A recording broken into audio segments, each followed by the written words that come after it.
এই যে দেখুন ভালোভাবে নেড়ে চেড়ে আমি মাংসটা দিয়েছি। তারপর এখন ঢাকনা দিয়ে ঢেকে রেখে দিলাম আবারও।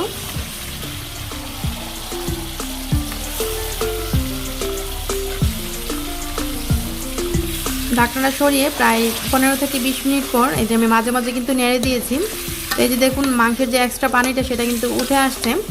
তো আরও একটু সময় লাগবে। আর আমি এই মাংস রান্নাটাই কোনো মাংস মানে আলাদা কোনো পানি ব্যবহার করব না, আলাদা পানি ছাড়াই মাংসর যে এক্সট্রা পানিটা উঠে আসলে সেই পানি দিয়ে কিন্তু মাংসটা সুন্দরভাবে সিদ্ধ হয়ে যাবে।